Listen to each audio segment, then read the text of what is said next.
Matt, today we're going to talk about chiropractor online reputation management. And we're going to take a look at another hypothetical case study who's not a client, just randomly did a search for chiropractors. Let me share my screen here and we'll just go through and see how this chiropractor looks online. So the one that I've chosen here is Cascade Chiropractic Center. And the first thing we're going to talk about here is the Google reviews. And, 4.4 in the world of Google reviews, you might think, well, not so bad. But let's just take a quick look over here at other chiropractors who are also in the same area as this chiropractor. And you can see 5.0, 5.0, 4.9, 5.0, 4.9, etc. So 4.4 in the world of chiropractors is not so good. No. So what we could do there is two options. We could pluck out complaints. We have a contractor who is plucking out complaints. He charges $950 each. His success rate's 100%.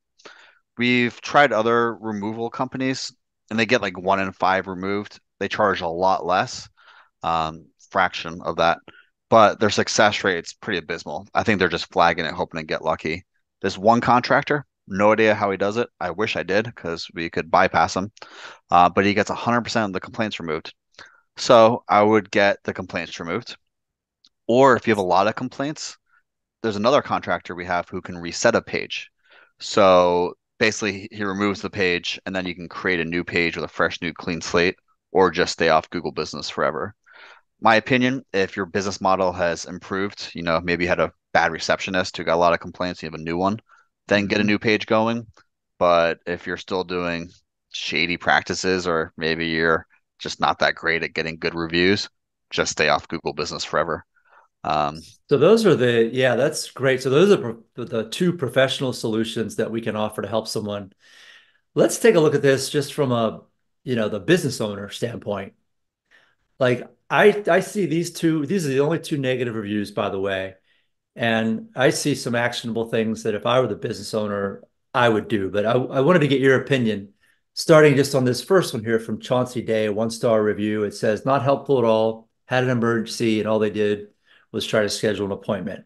If you were the chiropractor, how would you handle that? well, obviously, reach out to the person, try to make peace. And if that fails, then pay off this removal guy. This second one here from Alyssa Neves has a little bit more meat. And we're not going to go through the whole thing, but I'm just going to read the beginning and the end. And you can tell me from the chiropractors, as a business owner, we can discuss how we might go about responding to this. She says, not all that friendly staff. They do a good job at getting you seen, but sometimes they're rude over the phone and in person. I also didn't like how I had to come back for adjustments constantly. And then she wraps up at the end. Lastly, I highly dislike how they charge me more money to see them when I could have been paying for adjustments only and not an quote an office visit. I was just getting adjusted. There were no other treatments or discussions. Yeah, you can always call and make peace, but it seems like she's not going to be willing to play ball. If it were me, I'd call this woman up. Maybe she can tell you who the person was on the phone or in person who wasn't rude, and let her explain, this discrepancy between the services that were offered and what she expected and the payments. Listen to everything that she has to say. And then as the business owner, you have the power to address those things. And then to your earlier point, then you can go in here once you've had that call and respond publicly because people are going to go and look at these bad reviews, right? Yeah, they look at the bad, not the good. Just human And nature. yeah, and so not only are they going to see the bad review, but they're going to see, in this case, I feel like a disregard for these two upset patients. Let's just jump through and take a look at the search results here. Click on the Autosuggest first. Make sure that's okay at the very Oh, top. yeah, yeah, yeah. Good idea. Well, they look good. Looking Yeah. good. Looking If it good. didn't look good, Mike's got a good solution. Let's say it said Cascade Chiropractor Center lawsuit, death, something like that. We could fix that problem. Yeah. Next up, the homepage. They need work on that. It seems like there's an issue. It should have Yeah, this. Yep, it's down. Okay, it's so down. And I actually checked, I went to Who Is and checked, and it's registered through 2025. So they got at least a year. That's a big problem because even if you click, it's the same link. If you go from the Google business page, I checked some of their directory listings. They all point to this website. Maybe the site got hacked. yeah. This is more of an SEO issue for them, but a big problem they need to fix. Next up, Yelp looks good, but if it didn't, there's no way to pluck out Yelp reviews, but we have another guy who can remove a Yelp listing from showing up. So if they had 4.2 or lower stars, I would say just remove the page. And then again, if your business model improved, get a new page going. If it didn't, stay off Yelp forever. Yelp, people love to complain. So usually I would say stay off Yelp, but each business is different. Then let's keep going, scroll down. Yeah, this next link, by the way, is a index link to their website again. It's also dead. Yeah. I might even call these guys after this video and say, hey, you know, your website's down. Maybe it got hacked. We don't know. Okay. Okay. Everything looks pretty good. Good 5 star on Yelp. When you have two Yelp listings, what I like to do is, let's say you had one good one and one bad one, get rid of the Mhm. bad one so people focus on the good one. One thing I'm noticing here is this Cascade Chiropractic and Natural Medicine. This is actually a competitor of theirs who just happens to share sort of a similar business name. And here's another one here down here. What's your view on that? They don't look like a leader, a titan of their industry when they have this many competitors on their page one. They need to fill out their online presence, more news articles, more social media. They should dominate their page one to make it look like no one else is even close to them on their level of prominence. Yeah, we scroll down and we see this, you know, this chiropractor in Eugene. That's a competitor. This is another competitor.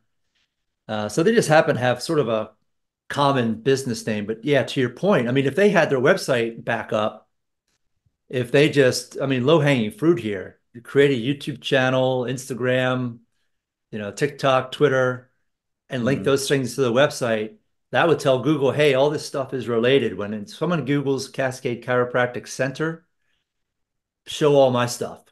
Yeah.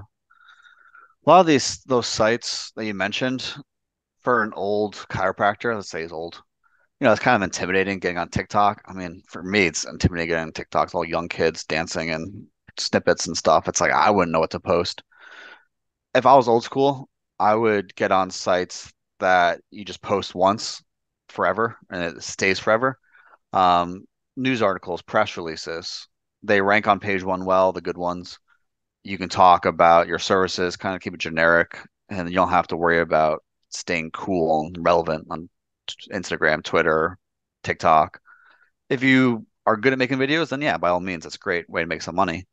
But old school people just get some one time, one and done sites, call it a day, have it dominate page one. That's great, great point. So we like to take a look at sort of the top 20 search results. The reason we do that, most people are going to click on page one, but if something bad's on page two, you know, in ranking from 11 to 20, it might not take too much for that to pop up to page one. So we're conservative. We like to look out for things that might be on the horizon. And, you know, aside from competitors, which are sort of neutral, there's nothing really negative here, is there? There's nothing at all. That's their problem. Yeah. So Yeah. back up to the top, there's sort of some low-hanging fruit for him. Obviously, build out his website, you know, find out what's going on there, address those two low-star reviews, either from an office perspective or from an online reputation management. Just give us a call. We could get those removed within a few weeks. Mhm. Other than that, it looks like he's got some good stuff going on. I mean, the other reviews here are positive. And you know, he should be talking about all of his services on his website. He should be highlighting the doctor himself. They could do some stuff there. Mhm. And I think within a short period of time, I mean, he could absolutely own page one, you know, between the press releases that you mentioned and maybe a website for the doctor, right? I mean, this would be a Yeah. pretty easy case to And it could have a profound impact on his business because just getting that 4.4 Google rating to a 4.9 or a 5 would be huge. Yeah, he's got usually these chiropractors and most businesses in general have the Yelp as a problem. He's primed to do good business, get his website going and get his Google business. And all of a sudden he's kind of a perfect five-star business across the board. Yeah. So if you're a chiropractor watching this video, your search results obviously might be a little different. You might have specific issues of concern, whether it be online reviews, negative news articles, bad auto-suggest, bad related searches. We can handle all of that stuff. We have a team of contractors who we work with that we trust, and we do customized solutions, right? Yeah, so removals, basically got a removal for each guy, each site. But in news articles, press releases, Autosuggest, SEO, all done in-house. And everything is done on a month-to-month basis, no commitment. Removals done on a pay performance basis, pay upon success, so no risk to the client. But yeah, just give us a call and we can kind of give you a customized detail like we did with this guy. Yeah, and the other thing that I want to mention too is that, we're in the US. So you can pick up the phone, you can send us an email, we're going to respond to you. Sometimes if you're a little busy, give us a day or two, but you're not going to be dealing with some overseas people who, take your money and do nothing or they just don't know what they're doing. So really, all the things that you said, there's really no risk and, plenty of reward because if we can clean up your online reputation, you're going to get more phone calls, you're going to get more leads. It's going to help your business. Yeah, it'll pay for itself very quickly. Thanks, Matt. Thanks, Mike.